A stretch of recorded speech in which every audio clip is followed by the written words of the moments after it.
Good morning, and thank you for joining me on the Path to Liberty for August 7th, 2019. My name is Michael Boldin. We're broadcasting live as we do every single Monday, Wednesday, and Friday at 9:30 a.m. Pacific time from here in my home office and studio in downtown Los Angeles. For the 10th Amendment Center, we broadcast live through our channels at YouTube, Periscope, DLive, Twitch, Facebook, and we have archive video editions at BitChute and Brighteon.com. Plus, we have a podcast edition, iTunes, Spotify, Google Play, Stitcher, and elsewhere. Find all of our archives, show notes, and all the ways you can follow us, subscribe, support, become members. All the important goodies over at 10thamendmentcenter.com/path to liberty, all spelled out. Now, today's show, I think this is one that I've wanted to do for a while. I wasn't sure exactly how to approach it. I'm still not, so I'm just going to kind of run through this and share some thoughts as it goes, and we'll just see how it plays out. I think for many people, yours truly included, it's a pretty challenging subject. It might be a little cringy. It might be one that we immediately cover our ears to, turn a blind eye to, and say, well, that's about somebody else. It's not me, or I can't deal with this. I think that's really what we're facing. And basically, last week on Friday, I had done an episode talking about some founders' quotes. And one of them that I thought was the most important, and one of them that I've held on to pretty greatly for a long time, was John Adams in this letter to Hezekiah Niles back in 1818, talking about what made the American Revolution. And he specified that he didn't think that the revolution was the war itself. The war was the culmination of a revolution. And for Adams, and I think many other founders, many other revolutionaries, the revolution was a change of mind. He put it this way: this radical change in the principles, opinions, sentiments, and affection of the people was the real American Revolution. He said the revolution was effected before the war commenced.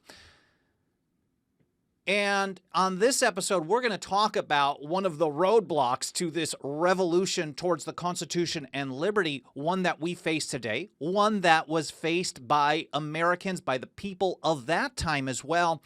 And that is the problem of obedience.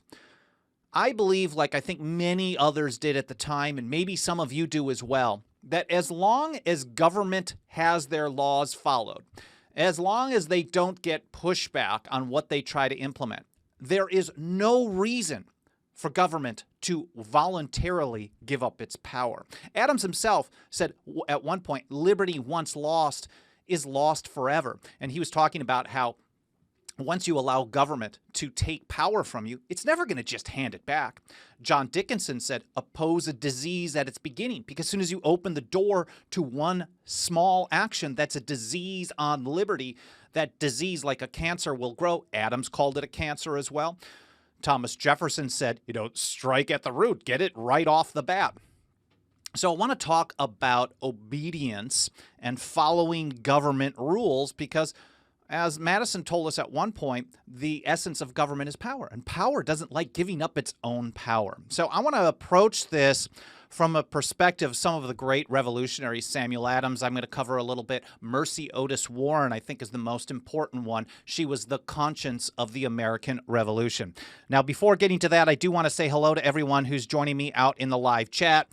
Justin Morrison, Andrew Nappy, good to see you over on YouTube rather than Facebook. Tyler B., Andre Hullums, Rick Edwards, Ward Lawrence, Wade Page, One False Step over on DLive. Awesome. I love that you're joining us over on DLive. Thank you so much. Cannabis Heals Me. I was just on the podcast with Rachel Kennerly just recently, so check out that website as well. Wade Page, Charla Biggers. I think I said hello to Chet and Justin Bayola, Aqualung, David Michael, Dave Benner, who appreciates the shirt. Since we're talking about the revolutionary times, I figure Ben Franklin's great design, Join or Die, would be appropriate.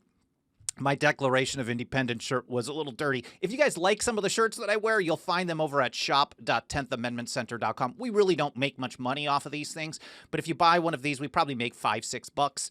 And if you're interested, go over to shop.10thamendmentcenter.com. Shane Lackey, Scott, Heather Rossi, everyone who's joining me, whether I've missed your name or not, I'm very grateful for you spending a little time with me today, taking a little bit of your day out to join me to talk about this. Again, not an easy subject. I also want to say hi before I get into it to EHP Training, who I always appreciate being here. And hey, I saw something come in the email from you just recently, and I really, really want to say thank you. I really appreciate your support, man. So thank you so much. Anyways, let's get into this. And first of all, again, the reminder of John Adams's quote, I think, is very important. The real American Revolution was a radical change in the principles of the people. And that what was empowered the people to take action to separate from the British Empire. And this type of mentality, I think the mentality that people should resist government overreach, and we'll talk about this a little bit more briefly, was pretty unique at that time, because I think people tend to want to go within the system, which I think just ends up perpetuating that system against them. So Mercy Otis Warren, who I'll cover briefly in a little bit, she talked about how this is the norm. So it was very rare, this revolutionary period, especially the pre-revolutionary time, the real American Revolution building up to this, when you saw people say things like this. John Hancock, just a couple of weeks before the Stamp Act went into effect, he said this, quote, "The people of this country will never suffer themselves to be made slaves of by a submission to the damned act. They will not comply with it." We see some glimmers of hope on this in some areas on single issues sometimes, but it is not a widespread principle.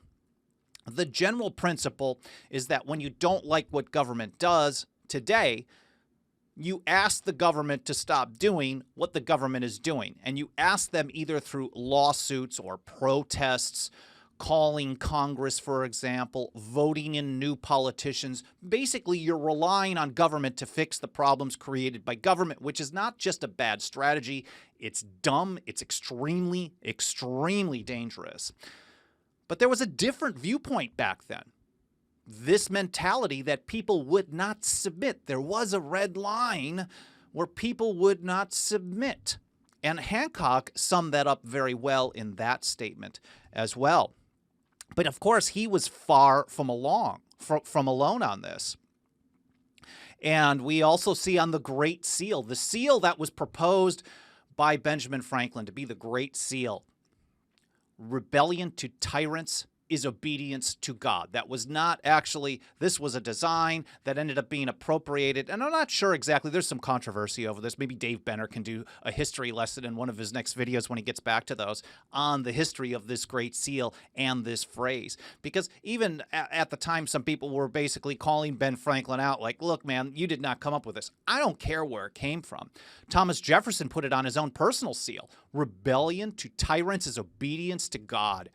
It was a motto suggested but not used, and this comes from Monticello.org. For the seal of the United States, Jefferson eventually appropriated it. Now, there's some cultural appropriation for his own seal. The source of the motto is not known for certain, but may have originated with Benjamin Franklin. And this was a mentality.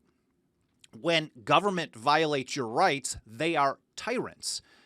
And rebelling, resisting against those tyrants, is being obedient to the people that you believe are a higher power. And whether you believe in God or not, the principle, I think, remains the same.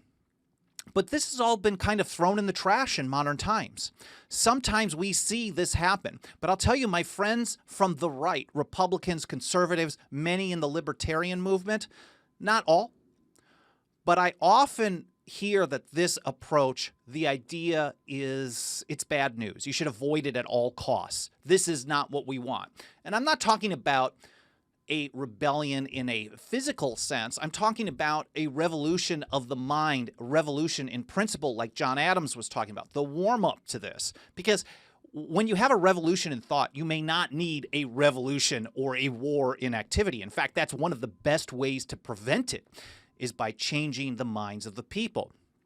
So these days, I hear from people all the time, primarily from the right, that civil disobedience is a tool of the left, This is not something that people on the right want to do. They want to be good, law-abiding citizens.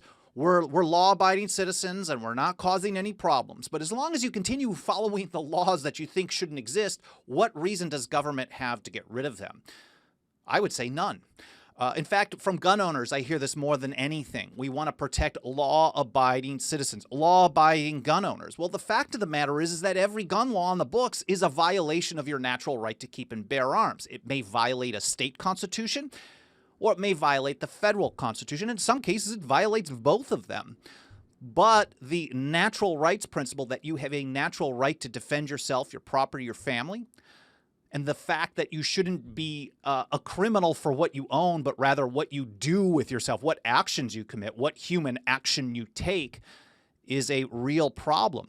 I've also heard this attributed, this mentality of today that you shouldn't resist comes through religion. I don't know a lot about that. I think a lot of people would probably know far better. Maybe the Godarchy podcast from my buddy Mike Meharry, who works with us here as well, might be able to explore that. Hint, hint, hint. But I've often heard that the government of the United States is ordained by God. So even when it makes a mistake, you have to still follow it.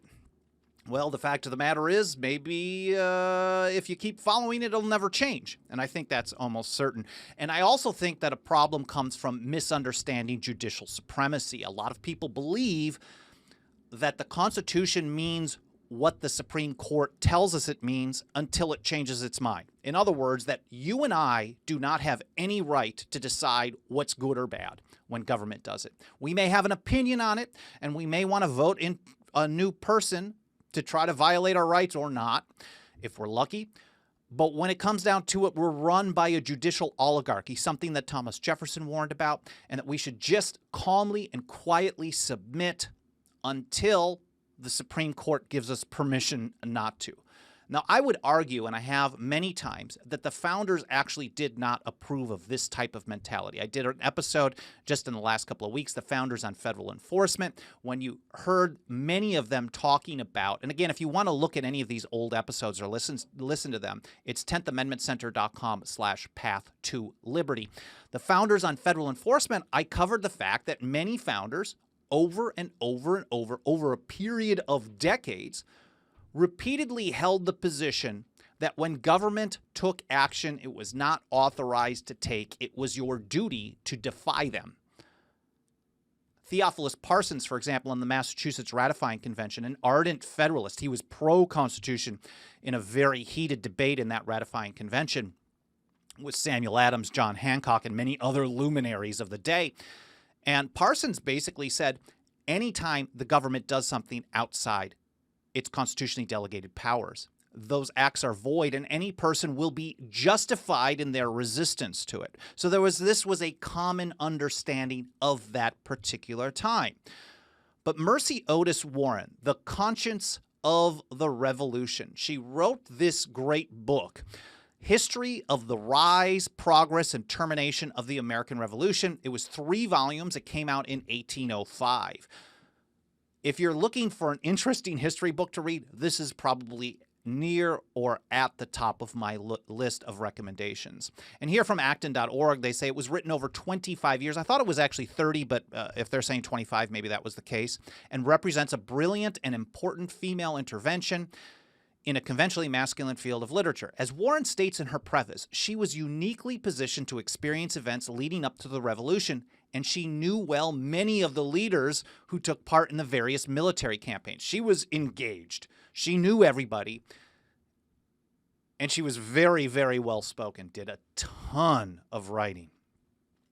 And she had written a lot of stuff in secret with a pseudonym, for example, but this one she put under her own name.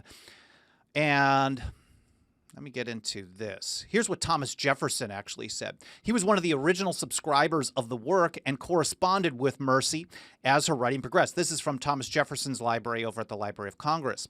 In ordering subscriptions of Warren's history for himself and his cabinet, Jefferson noted his anticipation of her truthful and insightful account of the last 30 years that will, quote, furnish a more instructive lesson to mankind than any equal period known in history.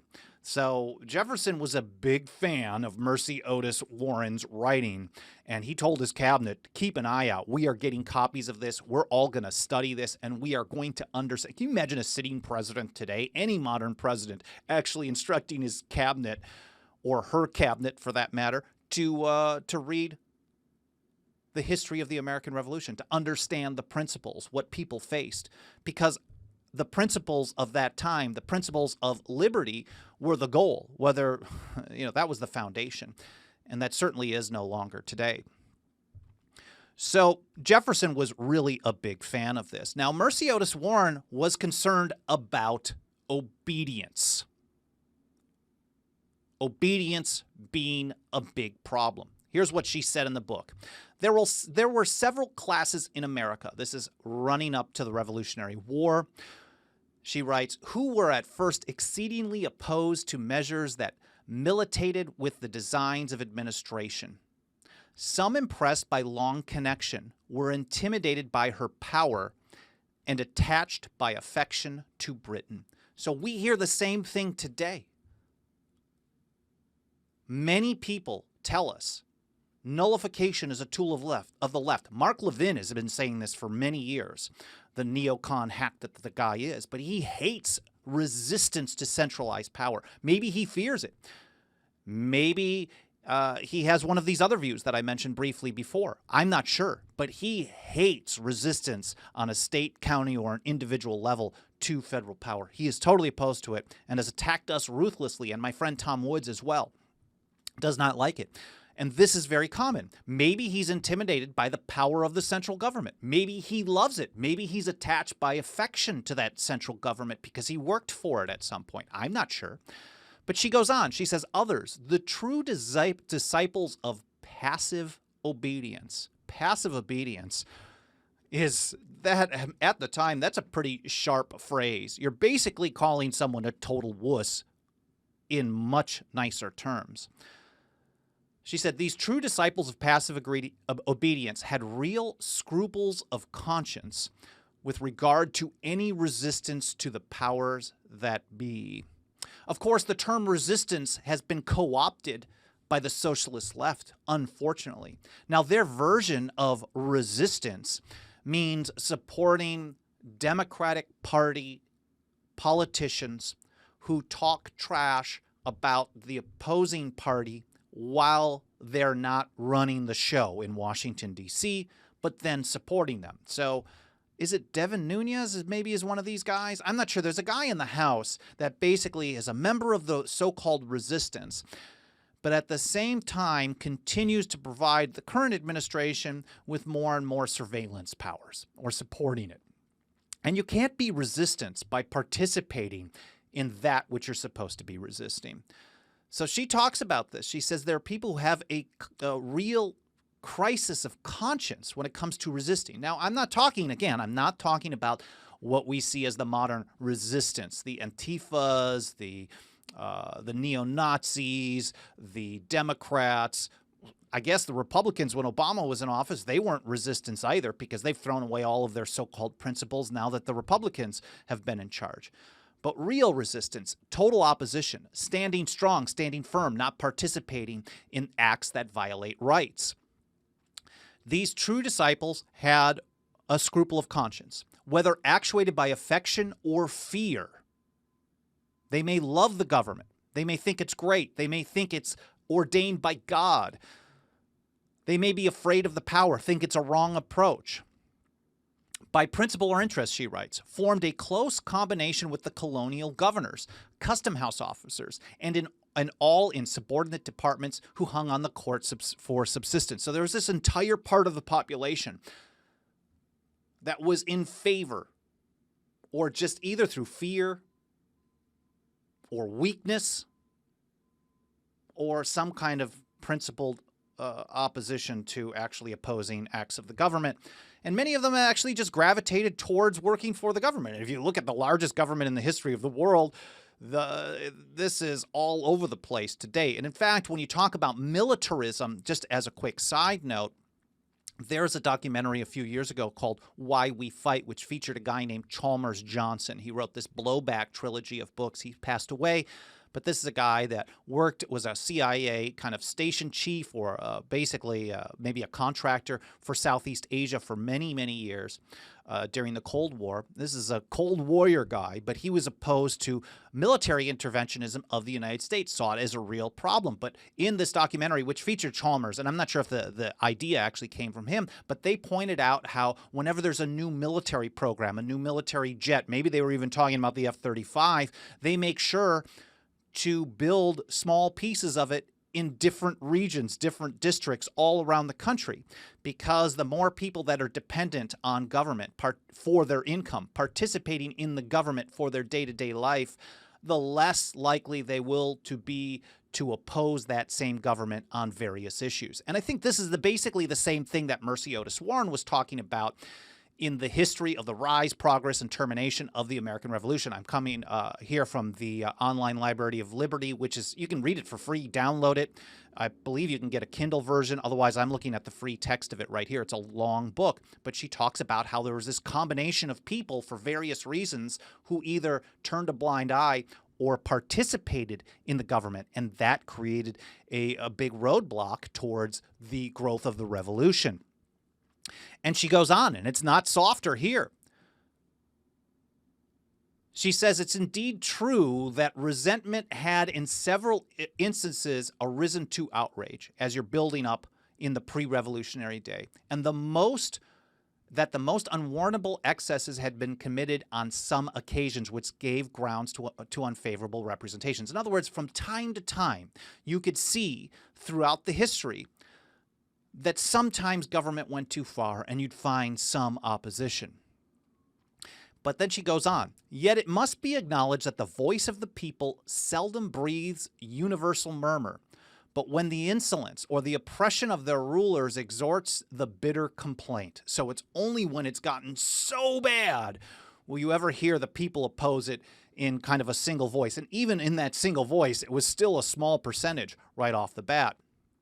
And this is the kind of the money quote. She says, on the contrary, there is a certain supineness which generally overspreads the multitude and disposes mankind to submit quietly to any form of government rather than to be at the expense and hazard of resistance. It's too dangerous, we hear. It's too costly. We can't defeat them. They're too strong. I'm too busy. I've got to take care of blank, blank, blank. We hear so many reasons why people are unwilling to resist. Oh, I have to wait on the Supreme Court. In essence, these are all excuses, whether the person believes them or not. And I think I participate in this as well, and I'm assuming you do just like me. We all come up with reasons. I think our natural state is to live a nice, happy life, spend time with friends and family. For me, that's right at the top of the list. Eating great food, enjoying myself, going for a walk. This is the type of stuff that I want to do. It is unfortunate that we live in a world where government is stronger and more invasive than it has ever been, ever. We are told what size our toilet should be, what kind of light bulbs we can have, what kind of plant we can grow in our backyard. We're told that the right to keep and bear arms shall not be infringed actually means something else, like it shall not be infringed only if the caliber is smaller or it doesn't fire too fast. So these all come from government, and yet we continue to follow them over and over and over. And I know a lot of people violate the speeding limit, but on some of these bigger issues, we either feel overwhelmed, we're afraid, or we're too busy and we have to deal with something else. And in essence, this is what I think that Mercy Otis Warren called this certain supineness. It disposes us to submit quietly. Sometimes we're not as quiet. I know I'm not that quiet about it. And sometimes I do things in my own way that I'm not loud about.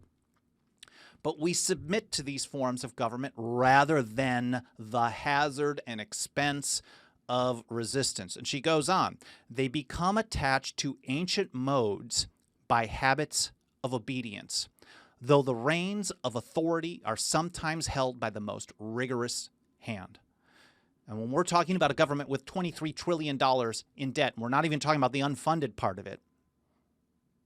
This is government held by the most rigorous hand, and it has been held by those hands for a long time. We're talking about a massive debt, a government that spies on us constantly without warrant. It doesn't follow the First Amendment, it doesn't follow the Second Amendment, the Fourth Amendment, the Ninth Amendment, the Fifth, the 10th, probably not the 8th. It's very little that it actually does, except like a broken clock that is in line with the restrictions on their own power. We know that the founders referred to the Constitution as mere parchment bearers. You can't rely on government to limit itself. And this, I think, plays in. As long as you rely on, oh, well, there's this great Constitution, it'll do the job. We just have to just teach those people in Congress. Every time we talk about a constitutional phrase, I get some people telling us, well, make sure to send this to everyone in Congress, as if they give a damn about the limits of the Constitution. None of them do. I mean, some of them, maybe. Two. Maybe. Once in a while. Mercy goes on, and I'm sorry to ramble on this, and I know this is a little bit more rambling than I normally do, but I really believe this is a serious problem, and one that Mercy Otis Warren covered in pretty great detail so many years ago. She goes on, she says, "Thus we have seen in all ages the many become the slaves of the few." I gotta say that again. The people become attached to ancient modes by habits of obedience, though the reins of authority are sometimes held by the most rigorous hands. Thus we have seen in all ages the many become the slaves of the few, preferring the wretched tranquility of inglorious ease. They patiently yield to despotic masters until awakened by multiplied wrongs to the feelings of human nature. In short, as long as we have a culture of obedience, of law-abiding citizens to a government that has thousands of laws and regulations and rules and orders on the books that shouldn't exist, as long as we have that culture of obedience, this is how, in all ages, the many become the slaves of the few. To me, that's really impactful. I hope it is for you as well. She says, which, when once aroused to a consciousness of the native freedom and equal rights of man, ever revolts at the idea of servitude. So again, this spirit of resistance is only awakened after a kind of multiplied wrongs to the feelings of human nature. I believe we're at that point by far. But so many other people have the wrong view on the power of government. They believe that government is there to fix everything. I know I was. We have the problem of government-run schools. Certainly, that is a serious issue. I know that as a person who originally went to a Catholic school, I thought the solution to every issue was to be found through Catholicism. And then when I went to a government school through high school, I was taught somehow that the solution to every problem we faced was more government. And so, of course, they get our children right off the bat. I don't have any kids, but they get the children of this society, and they brainwash them right from day one that government is the solution, when it is not. It's actually the problem all the time. So Henry David Thoreau, if you're familiar with him, who wrote the great book Civil Disobedience, I think it was 1848, he put it this way. Those who... Oh, I should pull this up on the video for those of you who are watching here. Those who, while they disapprove of the character and measures of a government, yield to it their allegiance and support, are undoubtedly its most conscientious supporters, and so frequently the most serious obstacles to reform. He takes the position, and I think this is what's very challenging for all of us, myself included. I think in my head and in my heart, I absolutely agree with Henry David Thoreau on this. In my action, I don't know. I don't know what this will change for me. But the more I think about it, the more I realize it's true. For those of us who realize that government is awful, as long as we continue going along with it, we're a greater problem than the people who don't realize it. And that, I think, is part of the reason why I'm much harsher on Republicans, at least in office, maybe some on the activist level, than I am on Democrats.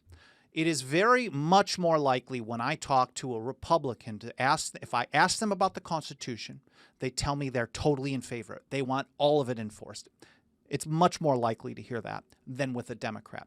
The Democrats will tell me, well, I like it on this or that, if they've studied it at all, or they think it's a racist document, they don't even want to pay attention to it. That's also more likely. So Republicans are telling us that we should follow the Constitution. They're the party of small government, of limited government, of constitutional government, supposedly. I think that if there's a choice between the two, we're told, or in the kind of mainstream consciousness, we're told that Republicans are more likely to be constitutionalists. Now, those of us who are constitutionalists realize this is utter crap. They're all awful. But this is part of why I'm so harsh on them, because people who say they want to participate in liberty, support the Constitution, are probably more aware, or they should be, and they're yet yielding their allegiance to violations of that document over and over. And that's what Thoreau warned about. I agree. It's very challenging to me personally, because now I have to face something in myself. I hope you are going through, well, if you're not going through the same thing, then maybe not. But going back to Mercy Otis Warren again, she actually cites Patrick Henry and the passage of the Virginia Resolves, which I've covered on this show and in some videos. I know Dave Benner, if he's still sticking around, he's covered this as well in his article on the nullification of the Stamp Act. In Virginia, Henry authored a number of resolutions to oppose the Stamp Act. And while the last two were not passed, they became very widely read. And Mercy Otis Warren thought it was so important that it had to be included in her notes on this in this first volume. She said, quote, she says, the following resolves were not passed, though drawn up by the committee. This comes from Patrick Henry. They are inserted as a specimen of the first and early energies of the Old Dominion, as Virginia is usually called. This is the spirit of resistance that she talks about, the earliest spirit of resistance that built up over a period of decades that led to a breaking away, a secession from the British Empire. Quote, resolve that His Majesty's liege people, the inhabitants of this colony, are not bound to yield obedience to any law or ordinance whatsoever, designed to impose any taxation whatsoever upon them, other than the laws and ordinances of the General Assembly aforesaid. In short, even though it's a very narrow issue, they're talking about the Stamp Act and taxation. They're saying, like, look, you're not authorized to even do this, far-off government. And when you do things that you're not authorized to do, the people here are not bound to obey them. And even though it did not pass the Virginia General Assembly, the principle is what caught on. Patrick Henry was one of the great leaders who taught us this. And we can apply that same principle to the Constitution and the federal government today. Because if we recognize that the federal government is only authorized to exercise a set of limited delegated powers, and everything else they're not supposed to touch, it's the same principle. This far-off government are passing so-called laws, I put laws in quotes, that they're not authorized to do. We are not bound to yield obedience to them. And that comes from Patrick Henry all the way back in 1765.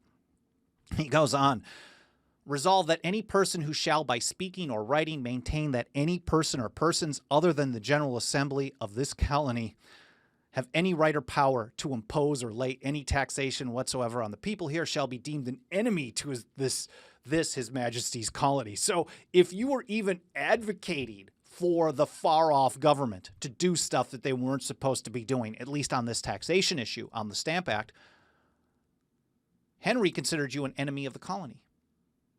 Do people consider,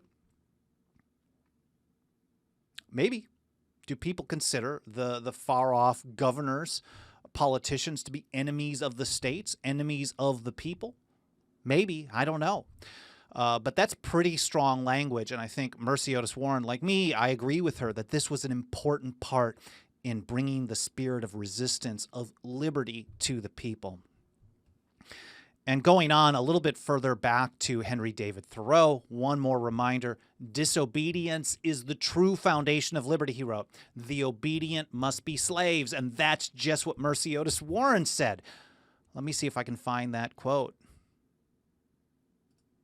She said specifically, you get attached to these ancient modes of obedience, habits of obedience, and habits of obedience have led to the many becoming the slaves of the few in all parts of history. At least up until that point, I would think current times also bears that out. But this is the same thing. I know Henry David Thoreau was not an American revolutionary before the secession from Great Britain. I know he wasn't a founding father, but the principle, I think, was very well put, very easy to read there. And it's the same that came from the woman who Thomas Jefferson thought wrote the most important volume on the history of the American Revolution. Again, disobedience is the foundation of liberty. Government has no reason to give up power as long as we continue to comply with it. And one more from Samuel Adams. This, I think, is timeless again, and it just was from a few days ago, the anniversary of it. Of course, we know that the Declaration of Independence, although we celebrated on January 4th, it wasn't actually signed until August 2nd, 1776. And the day before that, Samuel Adams gave what may be his most famous speech, August 1st, basically advocating for support, announcing the Declaration and advocating for support. He gave it at the State House in Philadelphia. I have the link to the entire speech here in the show notes, but this is where his famous quote comes from that I think many people are aware of. If ye love wealth better than liberty, the tranquility of servitude than the animating contest of freedom, go from us in peace. We ask not your counsels or arms. Crouch down and lick the hands which feed you. May your chains set lightly upon you, and may posterity forget that ye were our countrymen. Man, that is amazing stuff. I hope you guys are finding this interesting, educational. Again, I don't think it's very easy stuff. It's very difficult. It challenges things within us. It is a call to action and call to resistance. And I don't mean a call to resistance by supporting Democrats. And when the Democrats are in power, this is not a call to resistance by supporting Republicans. Because no matter who's in power, government power continues to grow year in and year out. And even in the small sections in modern history where it has gone down, it has very quickly gone on the path back up. Nightmaster says he would trade for a little liberty for a little safety, deserve neither. That also comes from Benjamin Franklin. It's a paraphrase. He says you're going to get neither and deserve neither. Bob Ferguson said the hell with storming Area 51. I don't think we need to storm Congress or anybody. Storming Congress is basically demanding that Congress limit its own power, and we don't want a violent action. We need resistance, disobedience. The tool of the left is what we hear from people, but should be done by every patriotic, Constitution, liberty-loving person, because this is the American tradition. You are not supposed to be obeying unconstitutional acts. Taking a look a little bit further, Nadine, obedience means law and order. Without it, there is total chaos. I would actually make the opposite argument. And I think the founders made the opposite argument as well. Mercy Otis Warren, many others, Samuel Adams. If you're just going to have law and order, which is the tranquility of servitude, is what Adams put it. We don't want chaos because you obey everything, because if you don't, you're going to have chaos. Nadine is making the exact same argument. Not to pick on you, I appreciate you being here, Nadine, but this is the argument that Samuel Adams was going after. The same argument that Mercy Otis Warren was going after. If you prefer the tranquility of law and order, you have chaos. If you prefer that to the chaos of liberty, then you're going to end up, like all through history, the many under the domination, the slaves of the few, as Mercy Otis Warren put it as well. Now, obedience, on the other hand, law and order should mean law and order in regards to the Constitution, not thousands and thousands, tens of thousands of government regulations on the book. Are you supposed to basically just obey everything government does just out of fear of chaos? I don't think so. I don't think any founder actually agreed with this. Anna Ray says, vote against anything that gives government more reason to tax us. Absolutely. Going on. Most of our politicians, as defined by our founding fathers, Nightmaster says, are domestic enemies and tyrants. Absolutely. And then we see a little bit of back and forth talking about some back and forth about the right to keep and bear arms being a natural right. Absolutely. There was a rhetorical question. Ward Lawrence, the politicians that think the Second Amendment is about what kind of gun we need for hunting. Of course, they want to trick us into that. And as long as people continue to repeat that type of a message, certainly this kind of plays into this whole, well, we're just going to use it for this. We're going to let government define to us what our rights are. Ward, you're absolutely right. David Michael, it's a good question. How do I resist? Am I actually hearing that question in here? I mean, that's, I think, where it becomes most challenging.